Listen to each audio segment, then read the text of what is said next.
What's up, coaches and players? Welcome back to Football HQ. Again, if you're new to the channel, my name's Coach Keithley. I'm the head football coach at a football. I'm the head football coach in Oklahoma City, Oklahoma. Been doing the channel now for about half a year. Really enjoying it. Just wanting to share and talk about football with anybody that I can. So I'd love to hear a comment from you. Today we're going to continue quarterback school. This is part 7. And today we're going to think about what to do once the ball is snapped. How do you know where to throw it?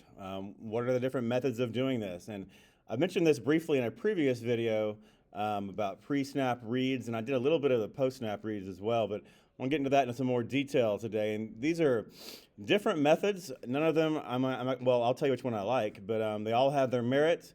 Your coach, if you're a player, might have you do one of these or might have their own ideas. So this is just different ways to look at it and different approaches to how to get the ball to the correct receiver.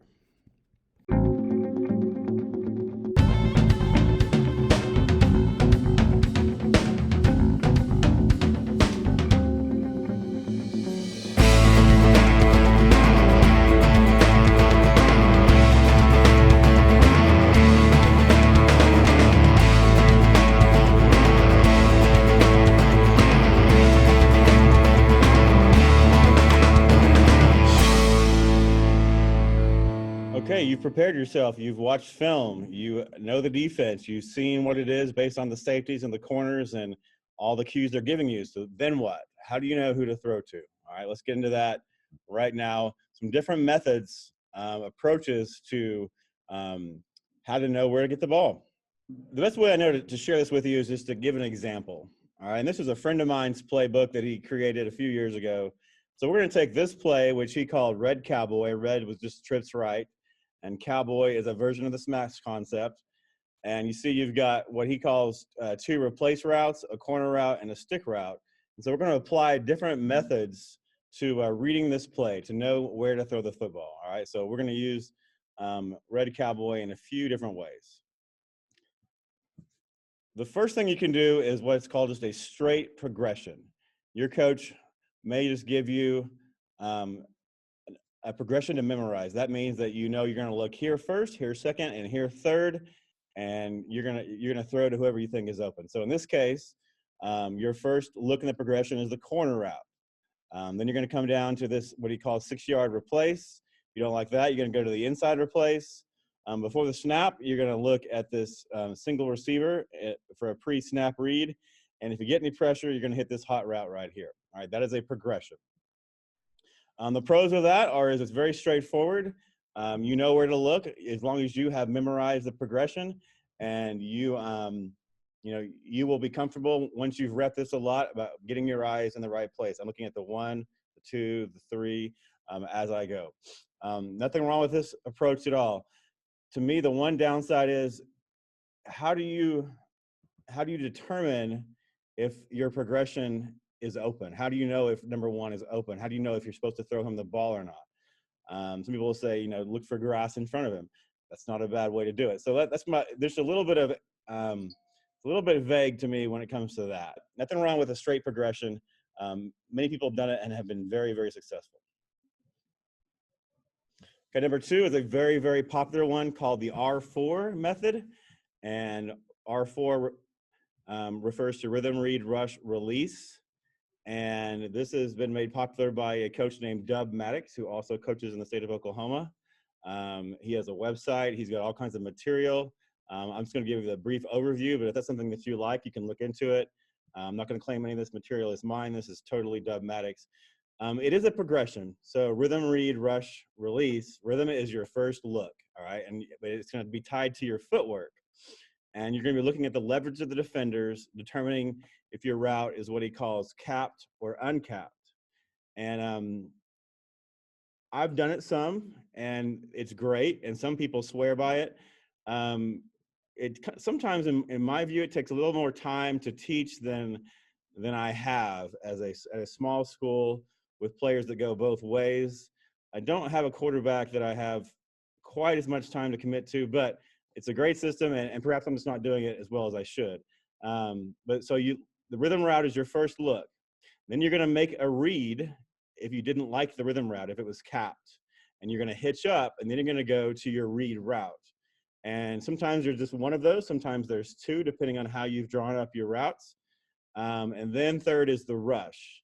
Rush is also another word for a hot route. If you get rushed, then you're going to hit that. The release refers to, okay, you've gone through those three and you need to escape. You need to get out of dodge and get up the field and make something happen with your feet. And there's different releases you can do. It's a very, very brief 1 minute overview of the R4 system. There's much more to it than that. But again, Dub Maddox, Google R4 and you'll find plenty of things. And again, it's a great system. Many people swear by it.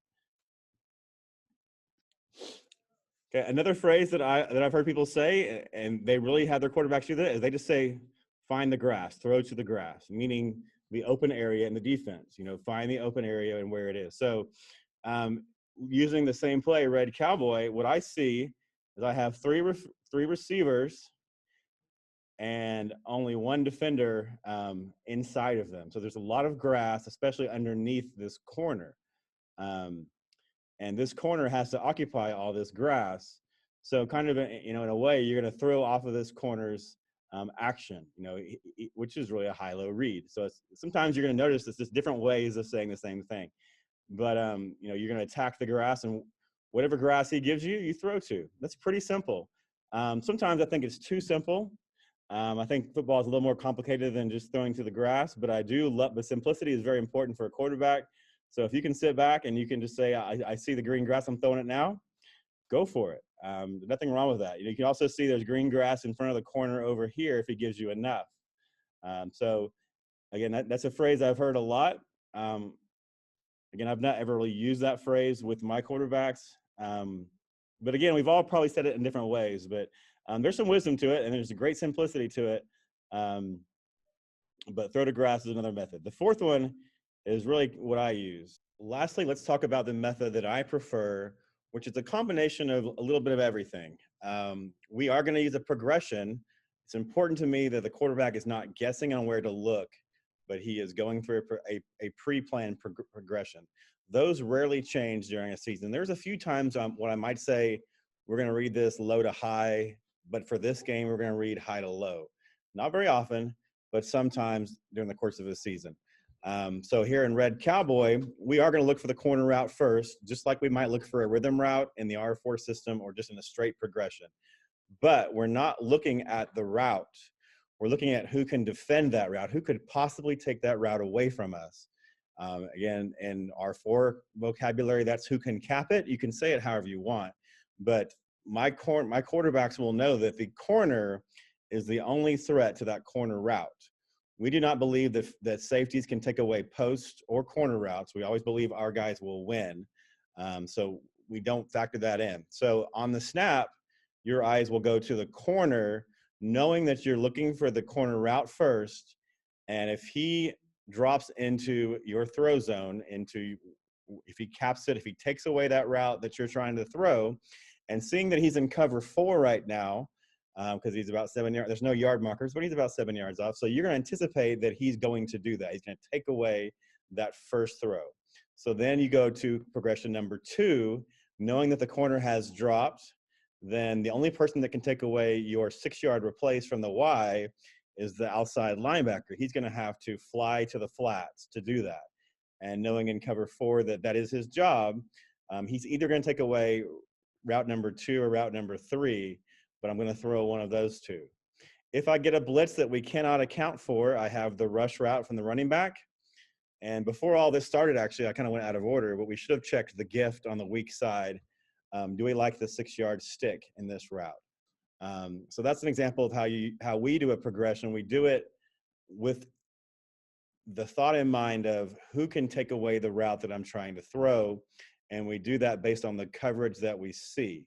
And so again, here in Red Cowboy, in a different version of the smash combo, our eyes go to the strong side corner, the trip side corner, then to the linebacker. And if we get a blitz, we hit the rush route, and we've checked our pre-snap gift to see if it's there. So that is the thinking that I teach for using a progression while reading the coverage. Let's look at that in an animated sense real quick. Let's walk through red cowboy against animated defense. So as we look from behind, we see again our corner. This corner is at 8 yards. We've got two high safeties, and then sometimes in trips you'll get a little bit more of a press look. So that's perhaps a man look, but I'm still reading cover 4. As I check the gift for the stick route, I don't like it. He's at 4 yards. He's got a pretty good press. So that's going to be a tough throw. Now, if I'm maybe on the hash and it's 3rd and 3 and this guy is a stud, maybe I throw it if that's something I've repped a lot. But otherwise, I'm not doing that. When you commit to the gift, you have to be sure it's there, because once you look to throw it, once you commit and it's not there, then you're kind of out of luck for the rest of the play. So we're going to cancel out the gift. Now we go to our pre-snap read. Our first look will be the corner. All right, what is he going to do? He can take away this corner route.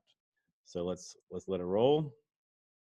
There's the snap. All right, and on the snap, he is backpedaling into the path of where I want to throw the football. So I, on my 3rd step, see that I don't want to throw that anymore. I am off of it. You can't come back to it. That's the first part of your progression.